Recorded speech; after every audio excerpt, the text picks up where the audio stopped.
Uriel and Blandine, welcome back to my podcast. It's really good to see both of you. Yay. Thank you. We're happy to see you too. Thanks for having us again.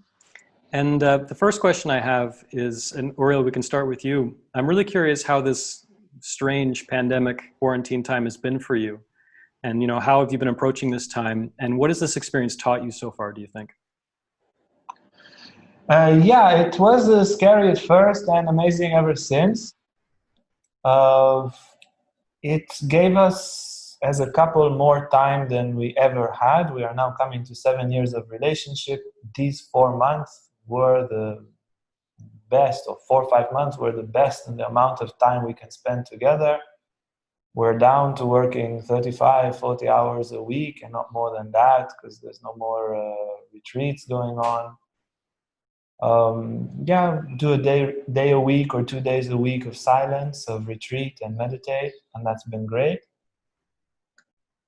And I was anyway kind of in a process of detaching from the world and giving all my refuge in the spiritual side. And this is another proof that you can't really trust the world. You don't know what will happen tomorrow. Nobody predicted that, and who can say in a year? So whatever we invest in this world, we build our house on sand. And whatever we invest in spirit, whatever we invest in real transformation inside, that's with us, no matter if we're going towards a world tragedy or towards some kind of prosperous, happy, utopic future. What about you, Blandine?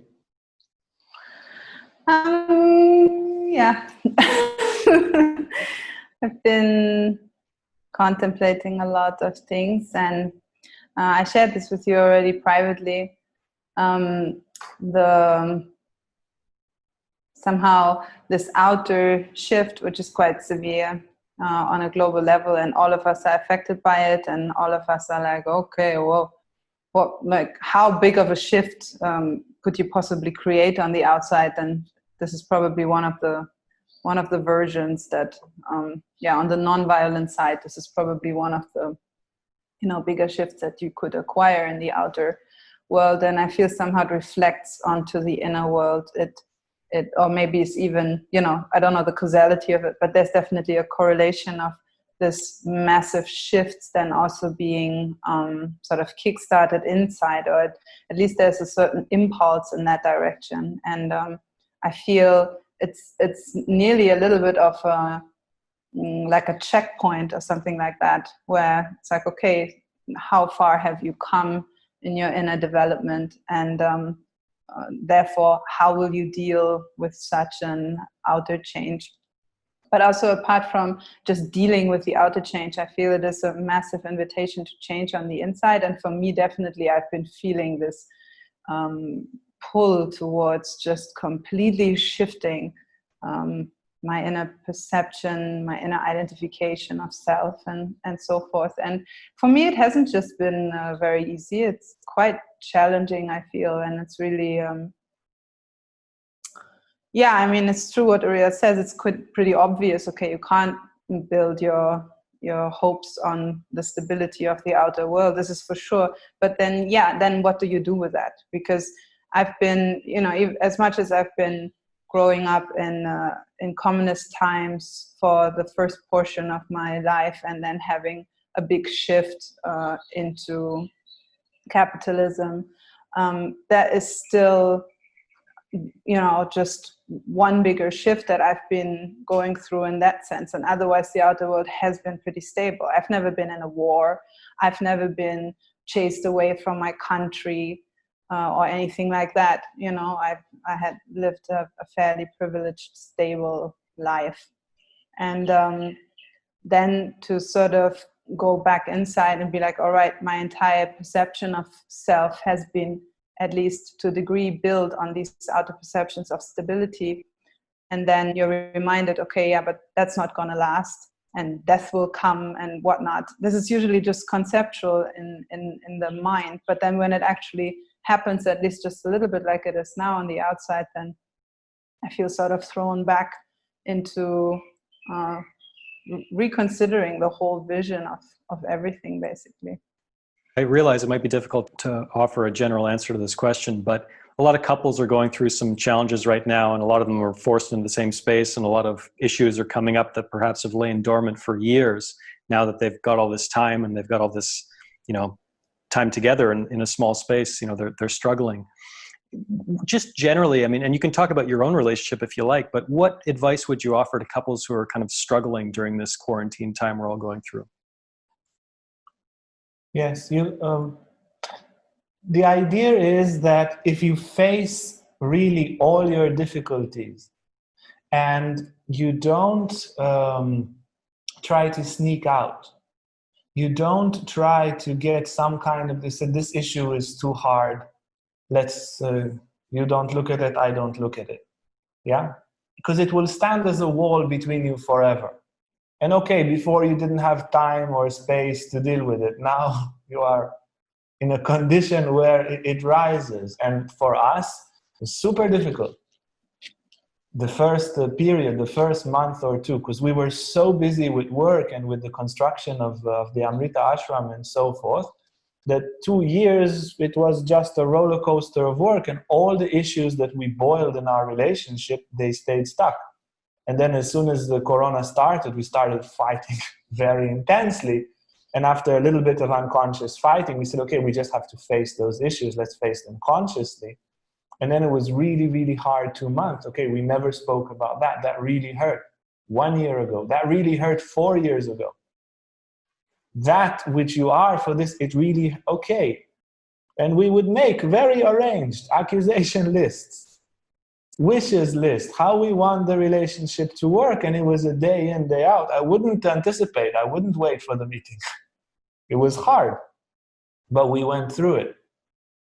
It was really hard. I said 7 or 8 times it was hard. I mean it.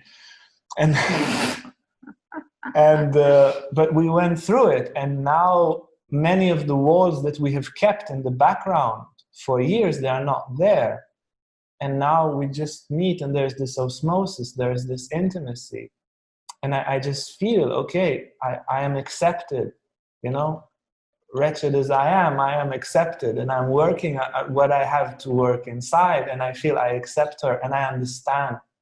And also, if she still does things that hurt me and I still do things that hurt her, there is just a further understanding and a real effort to make it better, and just a general kind of acceptance. We went through it. We shouted at each other. We embraced each other. We cried together. We went through it. We know about it. And it allows a much greater intimacy and a much greater trust. But it was 2 months of very big difficulty. Yeah.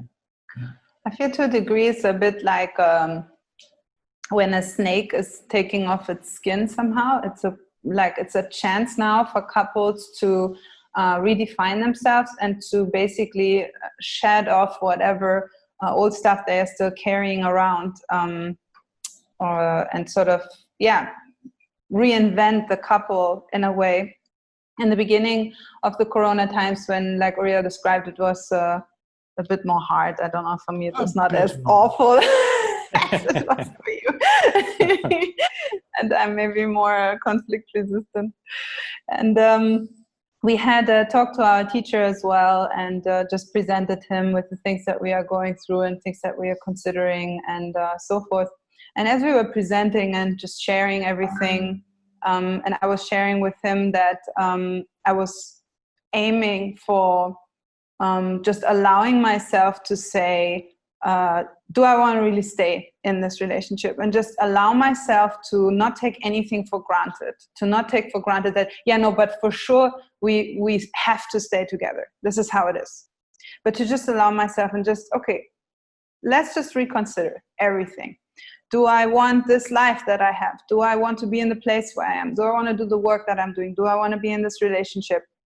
What do I really want to do? And to sort of use this moment of pause to really recreate everything from a good place.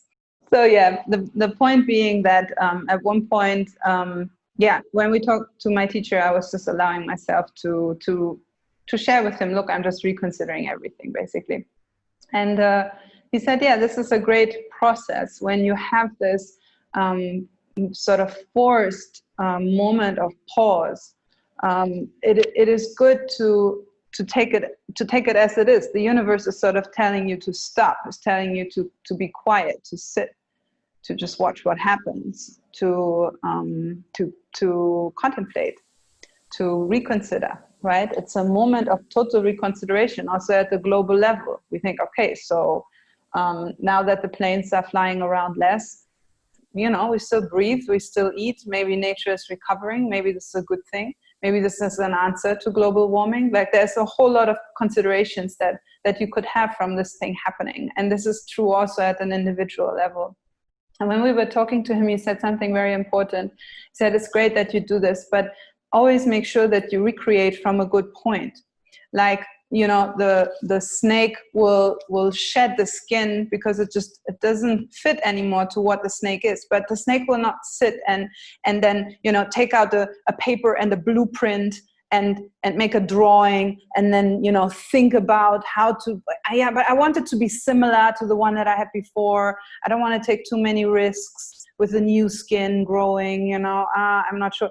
But the snake is just growing from the inside out, just from what the snake is, the new skin will appear. So he made a point also for the relationship to go back to the essence of the relationship and to make sure to rebuild the relationship from the soul and to reconnect to the deepest essence that you can, and then see what is the relationship from there.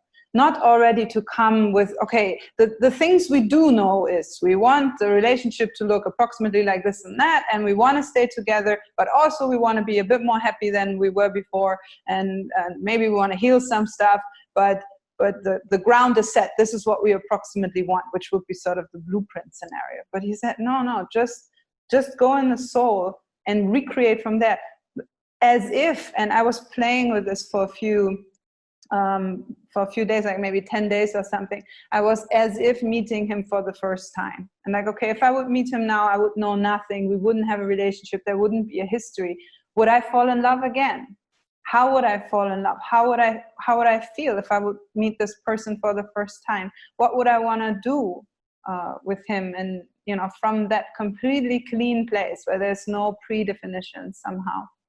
And for me, that was really helpful, and it actually helped me to, I noticed that there was a lot of tension in me that was just there because I was holding on to a very specific idea, and then also having fears of maybe losing that specific idea of the relationship and maybe not have it the way that I thought it would be, and so forth.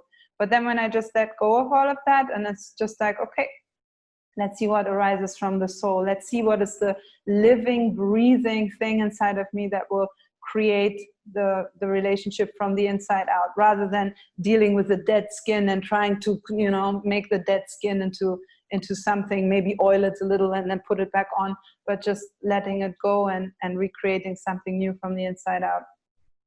I'm finding it interesting how much snakes are coming up in my life lately. I'm dating a woman who has a serious phobia of snakes, and we were just having a conversation the other night. So there's something I have to dig into here.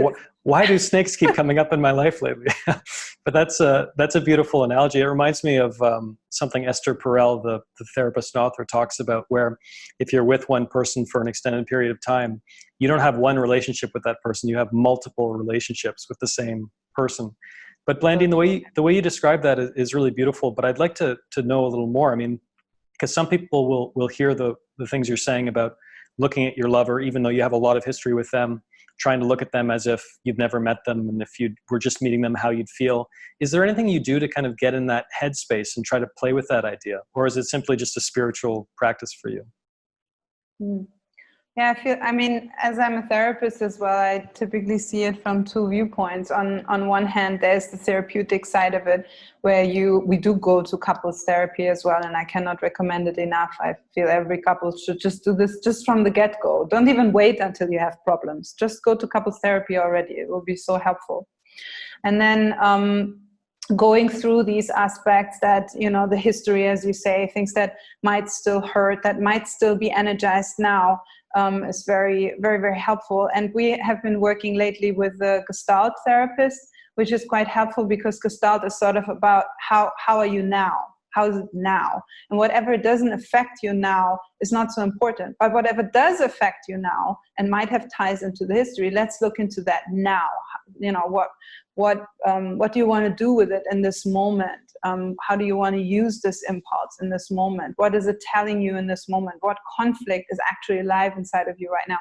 And this is quite helpful to sort of still have a space for the history and for whatever might have been difficult, and yet you know, bring it to this moment, which is the only actual reality, the only actual moment that exists.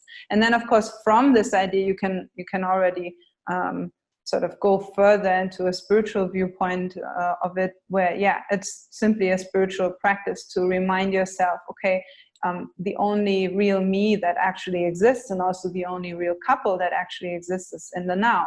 The rest is a memory, and that memory might be affecting me in this moment. That story, that you know, that narrative might be affecting me in this moment, but it is not actually here. It is not actually happening right now. If maybe my lover screamed at me in the past, and you know, and I still feel a bit scared of that, I still have that tension in my body, but he is not actually screaming at me right now. And then I can rather deal with whatever residues are inside of me right now and ask myself, do I want to go around like this for the rest of my life? Or do I want to learn to live and breathe and just be aware that sometimes, you know, difficult things happen and sometimes traumatizing things happen. And then what do I want to do with that? Well, then maybe I want to address them as they happen and not already be tense about them before they happen, and so forth.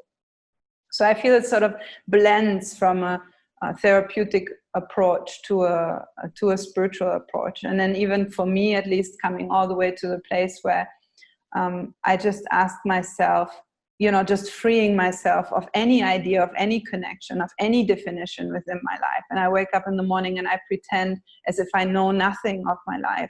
I know nothing of who I'm in love with. I know none of that.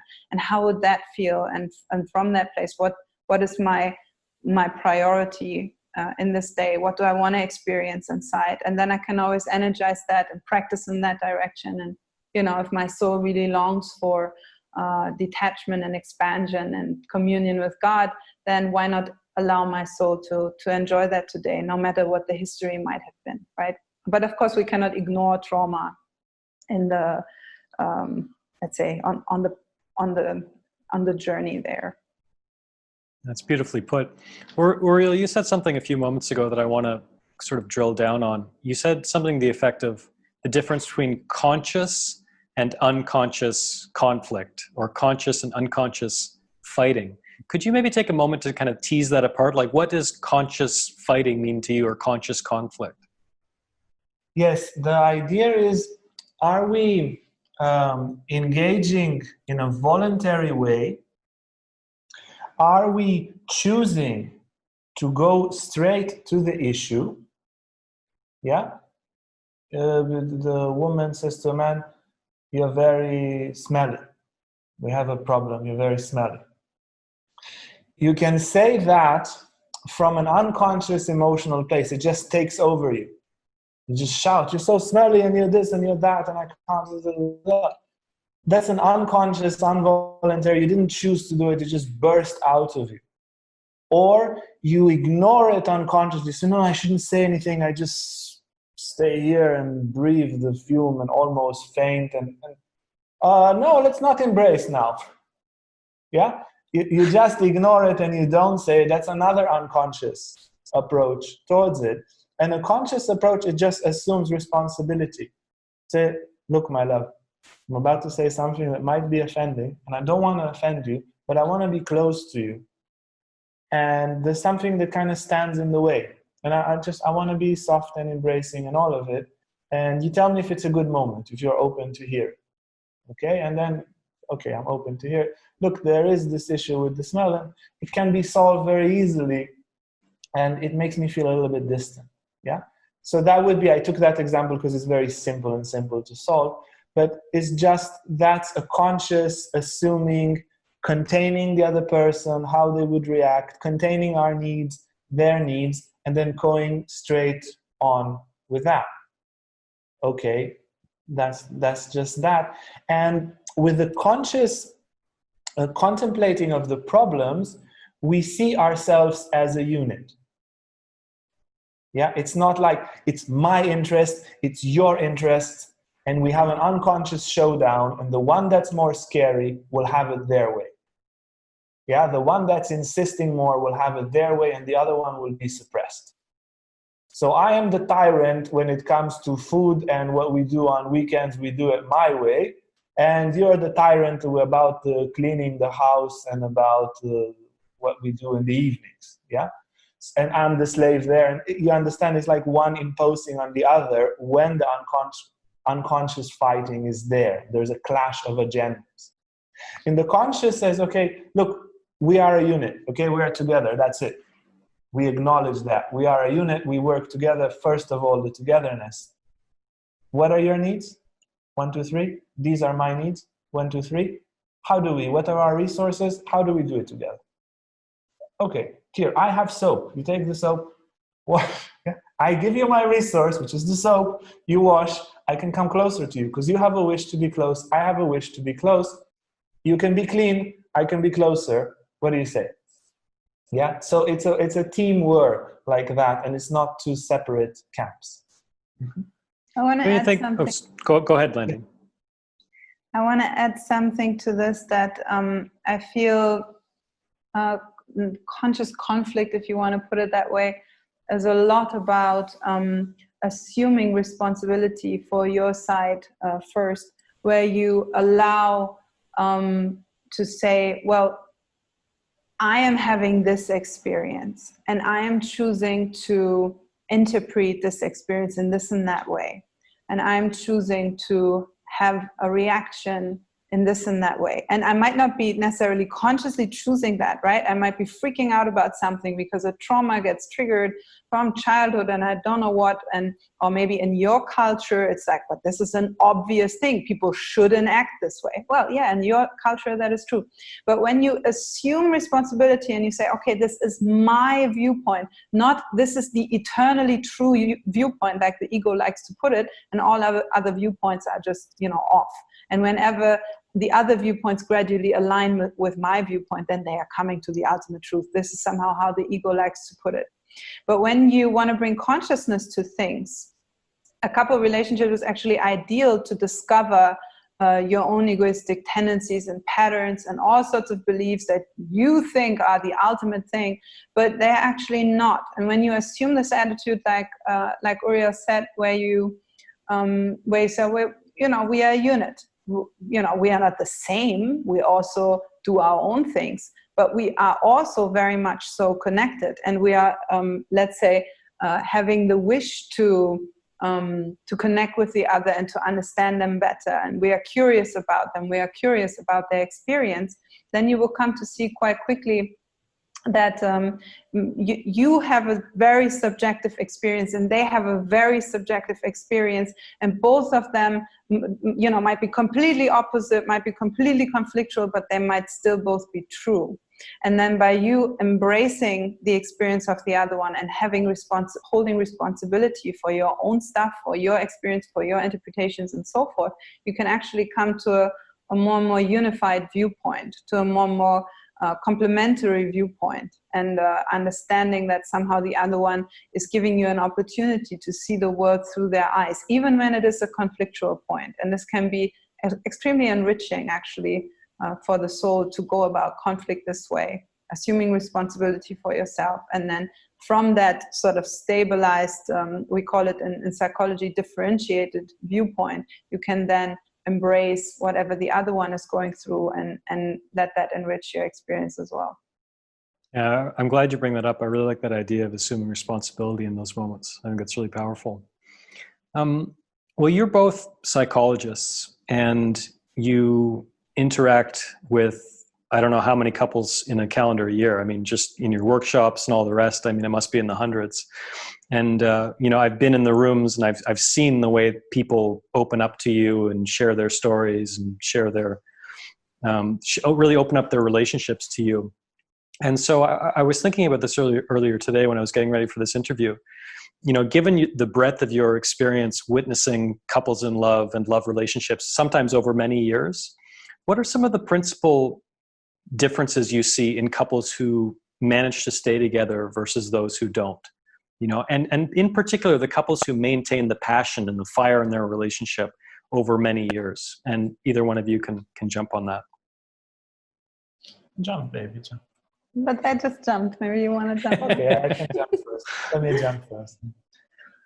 Yes, the couples that succeed over time, there are many factors. I will not number them. I'll rather just focus on one or two.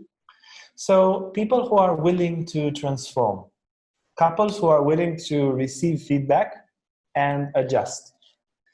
Where we have a rigid personality that says, this is how I am. This is me in this room, that's the door. You want me, it's me here, that's how I am, and if not, that's the door. That's it. People that have a very rigid personality structure, and they identify very, very much with their traits, which is a very superficial form of identification, yeah? You identify with your defects. Yeah, it's a defect, but it's me. I love me. I'm going to stay with the defect. That's just that. That eventually in time, you know, the pattern repeats and repeats and repeats, and then some of these defects, they just bring so much pain and so much distance that eventually the relationship, you know, it doesn't have to be a breakup, but it can, like you mentioned, it can be the end of passion. We are both, it's like a back pain. I have a husband, I have a wife. Like you get used to a back pain and you carry it. I carry this relationship, which I'm not happy, they're not happy. But we're also afraid of what's out there and we don't feel like making a change. And we're anyway by now too fat and horrendous socially to ever find a partner. So we just... Yeah, it's a very... Socially horrendous. That's a great line. Yeah, socially horrendous. Yeah, that's good. Yeah, because we've been carrying this very relationship without a heart for so long, we're just unsensitive and dull and so forth. So either a relationship would break up or it would come to this kind of a very flat state. Yeah. But when people are willing to transform and they say, okay, I've never been really intimate with my heart with anyone. I'm just not like that. But it's very important. And I understand somehow we can't really have a happy relationship until I learn to be intimate. I never share my deep emotions with anyone, not even with myself, to be honest. But we're not going to have a relationship unless I do that. Okay, let's try. And then you go through that, layers and layers of all the pains that you have suppressed in your life, and you start to share that. And with that, you also share a deeper love. You share a deeper erotic openness. You share a deeper vulnerability. You transform, you reinvent yourself. And then what was before a defect is now put in the fire, and it's a fuel for the relationship. How much then you fall in love? Look, a year ago, you were not at all intimate. Now you have tears in your eyes when you tell me that you love me. Wow. You fall in love afresh. You fall in love again. So it's this willingness to transform for the other one, for maintaining the relationship. Most people, they are not willing to transform for almost anything. They're willing to be maybe a little bit more disciplined, a little bit more hardworking for money and validation. But the one thing that makes people who are not on a spiritual path transform is when they say, okay, but I love that person. Why don't I make an effort and, you know, shed my old snakeskin and be born anew for the person I love? Can I chime in a little? Yeah, that's it. I'm done. So you can jump completely. Okay, you say you were about transformation. That was my transformation was my point. I want to add that actually even in tantric traditional metaphysics, if you want to put it that way, like really if you go to the scripts and you go to the old temples and you read about this, actually it talks about that quite clearly. Uriel was putting it in modern terms. In traditional terms, it would be the game basically between two great cosmic powers that I mentioned in the Mahasiddha Tantric tradition, which is Tripura Sundari and Tripura Bhairavi. And these two, they polarize with one another. One of them being the one that goes more and more and more into the differentiated multiplicity, and the other one going more and more and more into the unified singularity that everything is coming from. And the one force is transformation, and the other force is love. So they are considered in Tantra complementary to one another. It's one of these things that I find always super interesting when studying these very, you know, I mean, from our cultural viewpoint, quite far out descriptions of goddesses with, I don't know what, the tongue is hanging out, and this one is sitting on a skull of a turtle on an ocean of nectar, and I don't know what. It seems all a bit out there, but it's actually, when you study it, it's just symbolisms that describe all of these realities that we go through. And this one that Uriel just described is a death sentence for many relationships that they don't embrace actively to transform. Transformation and love belong together. If you don't transform, love cannot renew itself. If you don't love, you cannot transform. If you don't transform, you can't love. This is it's something that already the old tantric scripts really teach us. And what I want to add, you already touched upon it a little bit, is I feel something that really can even save a relationship. And we've been in our practice, especially as psychologists, with couples that, I mean, you would see them, and as a citizen, you would say, guys, why don't you just call it quits? I mean, you know, call it a draw. This is just not going anywhere. But as a therapist, you wouldn't see it that way. You would be like, well, guys, you know, you don't have to stay together, but maybe you want to be together. You know, I personally, as a citizen, don't understand why you would want to be together, but maybe you do. And then just teaching little tips and tricks can sometimes really change the reality of a couple from being very close to a breakup, socially horrendous, to being actually wonderful together. And one of the aspects that I like to share in my practice is for couples to learn to share. And this actually goes a long way into transformation as well, because when you learn to really share what is going on inside of you right now, you will see how just naturally, because you are a living, breathing part of a living, breathing universe, you are continuously transforming, you are continuously changing inside of you. It is the ego and the mind that is holding on to the idea that you are very, very upset with the other one. And then you strengthen that in time, and then, no, let me think again. Maybe you know this when you're in a conflict with your lover. By now I have this, sometimes I wake up in the morning and I call Uriel and I say, are we fighting at the moment? I'm not sure. I can't remember. What did we do last night? Am I upset with you? I can't really recall. So it is the ego and the mind which continues with the story of being upset. And then if he's like, well, last night you were still upset because then you said that. And it's like, yes, let me tell you, I'm still upset about that because the story is still there.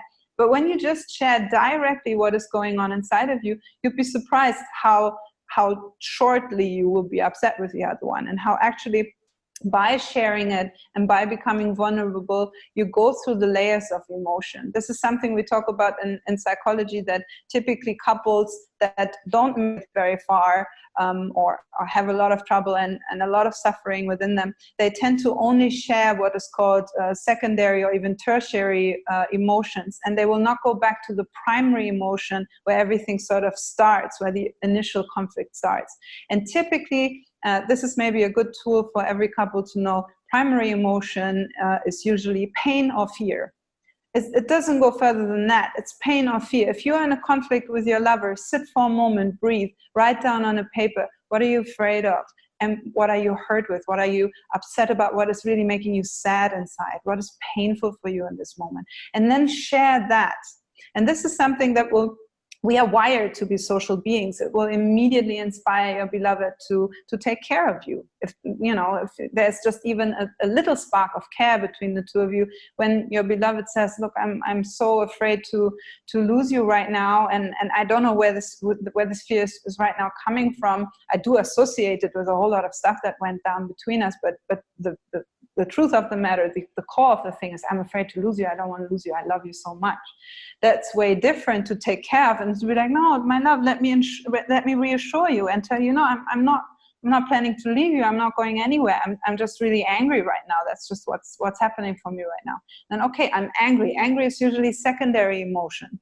What's the anger about? What am I afraid of? What am I in pain about? Okay, I'm actually in pain that maybe there's no space for me within this relationship. Maybe you don't love me the way I am. I'm really afraid that you don't love me the way I am, right? And that maybe you cannot accept me the way I am. And I really want you to accept me the way I am because I really want to be together and so forth. So this sort of sharing and being vulnerable, it turns situations around and creates a whole lot of transformation just by sharing vulnerably what is actually going on with you right now. It can really go a long way, I feel.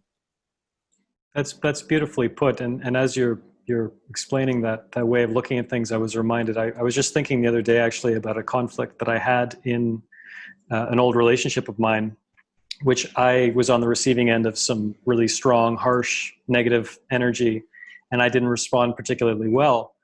And I started reflecting that, my lover at the time, there's a frightened little girl in there. And that's the primary emotion in that scenario, which makes a lot of sense given what I know of her background and her history and her family. And I was frustrated, like, why couldn't I remember that in the moment? Why is it sometimes so difficult to remember that in the moment? Because I found that way of looking at conflict helpful in my relationships when I'm frustrated with my lover. It's like there's a frightened little girl for me, in there. I think it's an interesting way of looking at it. And it can take some of the edge off your response to that conflict. Yeah, and I actually want to underline here for a second also your side of the story, because when you say, well, why couldn't I remember that in that moment? That's a very good question to ask yourself. And the answer to that is usually, well, because you got triggered. You had maybe relational traumas that were touched. You closed up because of fear and pain. It's always that. That's always the reason why we lose our compassion, why we lose our contact with the other, is always that fear or pain. And then you can go back to that, and maybe even though you're maybe a bit more on the more contemplative end within fights, maybe you're not necessarily the one raising their voice and so forth, but you might still be very triggered, and it might sometimes be worse for the person who doesn't express their anger than for the one that is shouting and going up the walls. So it's very, very worthwhile to always look, okay, yeah, I do have this compassion sometimes. Why don't I have it now? Probably there's some fear and some pain that you deserve to have taken care of. It's important to address that and to give that space to yourself as well. Yeah. Yes. It is in Tantra a game of energy and consciousness. So the intensity of the pain which is triggered inside of you, if it's bigger than the amount of consciousness that you have that can contain that pain, you flip, you become a robot, you become automatic. You lose consciousness, gives choice. And when the intensity of the pain goes beyond a certain degree of consciousness, it just becomes bigger than what consciousness can contain, then consciousness falls. And we move from being conscious beings to being automatic beings, automatic, robotic, social beings, and then all we care about is defend the self-image, defend the interests, and we lose this memory of who we truly are, and we fall into unconsciousness. So anything that develops consciousness, right? You do Zen meditations, whatever spiritual practice, therapy, that's what therapy does. You get an extra spotlight. Yeah, you get an extra consciousness for your emotions, and then when there is more consciousness and it's bigger than the pain, you can contain that pain, then you have a choice. And you say, yes, I understand that I hurt you very much, and I'm also in a lot of pain now, and I can really feel your pain, and I'm very sorry. And you are in pain, but you contain it. You are a little bit bigger than that. And if you look at the biography of every great human being, from Gandhi to Mandela to Christ to Buddha to whoever you name it, they always had their consciousness bigger than the pain. They didn't flip. Gandhi, non-violent, but now the British really got us. Let's just smash their skulls. Yeah, he didn't lose it. Mandela, 27 years in prison. No, his consciousness was bigger than the pain. He was in a lot of daily pain. It was not a relationship pain. It's labor, forced labor pain every day. But yet his consciousness was bigger. And being like that, he became a great man. Yeah, so this is the game. Could we substitute the word love for consciousness in the scenario you just described? Yeah, also love. If you can love to that intensity. You see, the world has two arranging factors, love and consciousness. When you are conscious of an inner reality, it falls into order. The same with love. When there is a lot of love in a relationship, in a family, in a country, in a community, people fall into place. They fall into order. There is harmony. When there is a big intensity of love, again, love greater than all the other emotions, then there is harmony. When love is smaller than the pain, then the pain takes over and we become automatic. Yes, so the same. You can approach it either with an intensity of love or with an intensity of consciousness. They are two separate things to a degree. But if they are bigger, then the system will have order. There will be harmony and there will be choice. We will be actually alive there. Just to kind of put a cap on this discussion that we're having at the moment, I've thought a lot about an idea. I think it was you, Blandine, who said it in one of the seminars I went to at the Tantra school, which is the idea is if you fall deeply in love with someone once, no matter how the relationship transpires and progresses, no matter which problems you have in the future, if you work at it enough, you can come back to that original feeling of love. You can reconnect with that original falling in love. Could you talk a little bit about that?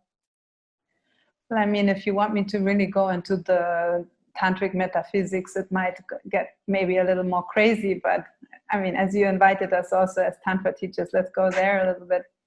I was expecting some tantric craziness. That's kind of why I invited you. Let's go for it. Let's have it. Well, in Tantra, you would even say, okay, you fall in love so intensely, so wonderfully, so beautifully, so so truthfully, so soulfully. Very likely, as much as you think, okay, wow, I've fallen in love, and now hopefully I can maintain this love. It is very, very likely that you've been in love already with this person. We did know each other for 8 years, and didn't know that we were lovers to one another. And when time and space align in the specific way, when conditions align in the specific way of rediscovering that you were in love all along, this is somehow, much more the tantric viewpoint of what happens when you fall in love. In one of my long-lasting tantric relationships that I've had with a very, very advanced, elevated guy, when there would be a fight, and I would be like, oh, maybe we should break up, this is it. And then he would just be like, well, you can try, and then we'll be back together in 2 lives from now. So this is much more the viewpoint that the tantric would have upon falling in love. If you feel love for one another, it is very likely that this is has already been a love before, and now it is just about rediscovering that love. It is just about let's say, sometimes we think of it like we have to build that love, we have to build it up, we have to add something to it so it can last in time. But it's not that. It's just that you remove the debris that make you forget it. Right? You remove the fog that makes you forget that you deeply love the soul. If you, and this sort of similar to the process that I was describing before that I was going through in these months of relating back to the soul, is basically just removing the stories, removing the dust, removing the stuff that I have accumulated in time that tells me now that, oh, maybe I shouldn't love this person anymore. Well, who is talking inside? Who's saying this? I shouldn't love this person anymore. Maybe I should reconsider loving this person. How does that work? Your soul is deeply in love with this person already for so long time, for many lives, and probably many lives ahead. Who is this little entity inside of you that says, well, because we had in these, I mean, split second of our relationship, which is the past 7 years, it's a split second of what we've actually been together already on from a perspective of the soul. You know, who's to say that due to some of the hiccups within that time, now I will abandon this deep soulful love that I feel for Uriel? It's impossible, really. Yes, you might forget on the way because you get your nose into other aspects than the love. So from a tantric perspective, this prolongation of love, this remaining in love, maintaining of love, is not so much about adding something or doing something, but it is about just return back to the initial love that is there in your soul. It will never go away. It is completely funny to believe that some stuff that you do in this little life here, that will actually end that, or that could cancel that out. So from a tantric viewpoint, keep referring back to that in order to remain in love. It's beautiful. Yeah, you're really killing it with the analogies today. That's beautiful. Like clearing the debris and like returning to that clarity. I like that a lot. My last question is, I think I mentioned a few moments ago, so I have a new workbook and online course coming out this month on breakups, in particular breakup, if you can call it breakup recovery. And I don't think I've talked to either one of you about this in any depth. Uriel, we can start with you, but is there any kind of a general tantric approach to dealing with a breakup? Yes. So suffering can smash you to pieces or awaken you spiritually. Yeah, it's the same game. If you are love and your consciousness in the process of suffering, like I take suffering as generally because normally for many people breakups is like the peak of suffering of life. So if we are there, very present, very much willing to transform through the breakup and through the pain of the breakup, and we are aware, and we have a certain generalized love for ourselves, for life, for everything, it's a trampoline. It can take us to a very high level. We can change our perspectives on life, we can transform profoundly, and so forth. So a breakup is a great opportunity of inner transformation. And if we don't take it as inner transformation, and our egoism and our love for our personality, for our traits, for our defects, we hold on to it like a constipation.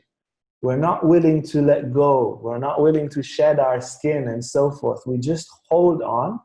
Then that inner conflict, because suffering wants to transform us into something new, as nature is constantly transforming. Suffering tries to transform us, and then we put all the resources of our personality to avoid that transformation. We get shattered. The inner conflict sucks the life out of us. And most people that after a breakup, their professional function, social function, even health are damaged, it is because of this conflict. The breakup is a call for transformation. And we need to really hold on very strongly in order not to grow and transform. And if we take that very stupid option, that is still an option the universe offers, you don't want to transform? Try to fight me.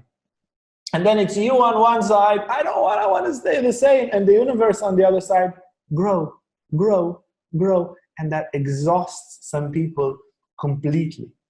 So if you just allow yourself to reinvent yourself, to die and be reborn, to accept your pain and your suffering. You see, suffering is the resistance to suffering.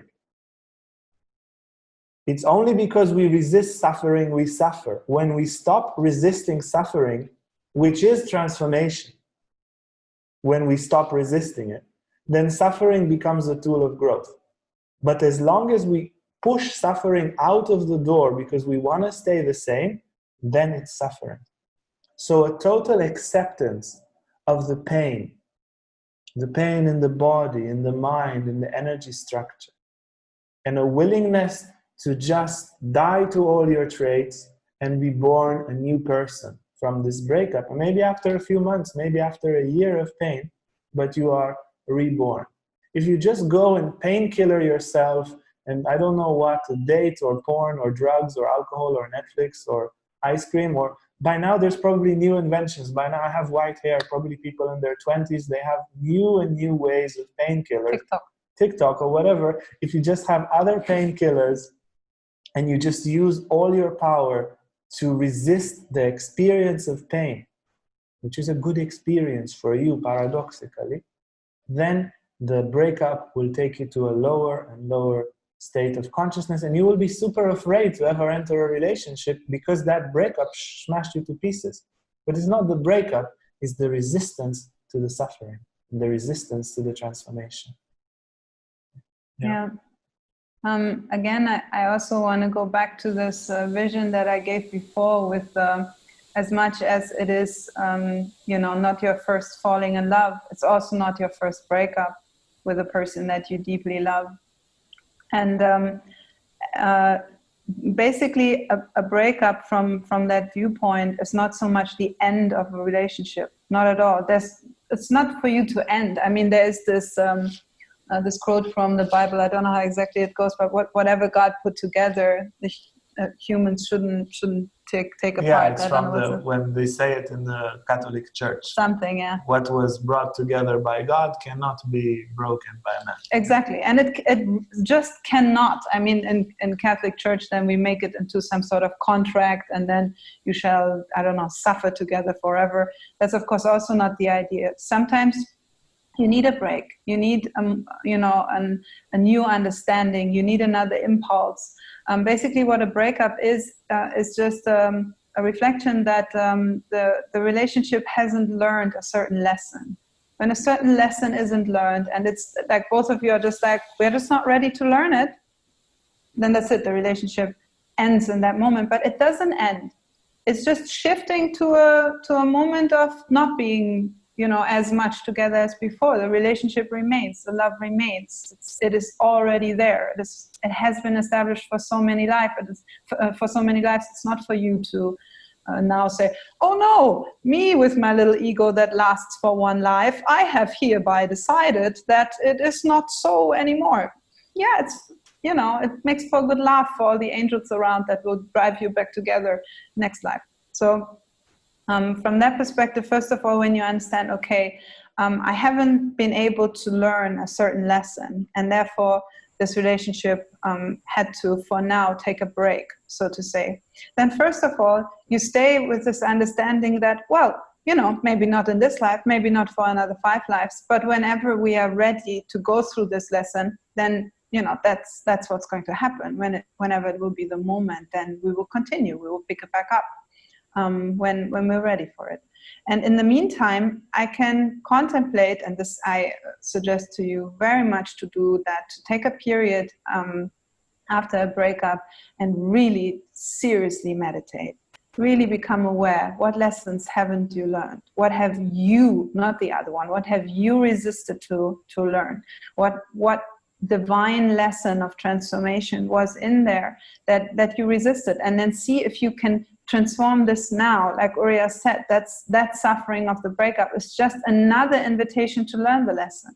It's not there to punish you for not learning the lesson before. It's just like, okay, you haven't learned the lesson within the relationship. Okay, fine. Then relationship ends. Now you have the opportunity to learn in the suffering of the aftermath of the breakup and so forth. But mostly we do not take these opportunities. Like Uriel said, we are so resistant to transformation. We are so afraid of suffering. We are so afraid of pain. And we just sort of get more and more sensitive to that and more careful with our little porcelain ego. Also as a society, that it becomes less and less possible to sort of, still possible, but less and less likely for us to mold ourselves after breakup. So take conscious time after breakup. and learn the lessons. That's the main thing. Everything else, it's also fine. You painkiller yourself, you do whatever you do, you stay a bit scarred, you stay a bit traumatized. It's not a problem. The universe will come back to you. It's a cyclical movement. Then you get another chance later, but you take another round. Okay, no, I need to eat more ice cream. I need to sleep around a bit. I need to do this and that. Okay. Sleep. Okay, and then when I'm ready, all right, next lesson, no problem.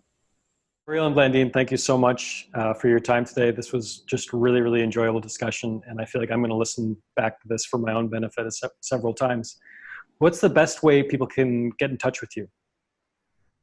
Our site, Tantra Yoga Thailand, our Facebook page, Mahasiddha, our email, tantrayogachenmai@gmail.com. And please, I'm building a new YouTube, we have a YouTube channel. Mm-hmm. Well, new, it's not so new, but we're actually building it up now. So that's just Mahasiddha Yoga on YouTube, and you find a bunch of lectures, questions and answers, and all sorts of little bits and pieces on Tantra where you can sort of ease into the subject and then see if this might be a path for you. Blandine and Uriel, thank you so much for your time today. I really appreciate it. Thank you so much. Bye. I hope you enjoyed today's episode of Humans in Love.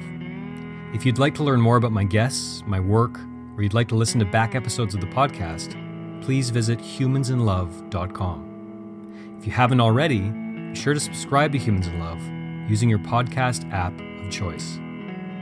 If you're a fan of Humans in Love and you'd like to help keep the show going and help me spread the word, please take 30 seconds out of your day to leave a rating and review on Apple Podcasts or your podcast app of choice. Before I let you go, remember that life is short, so let's make it count. And thank you, as always, for your listenership and support. I'll talk to you again very soon.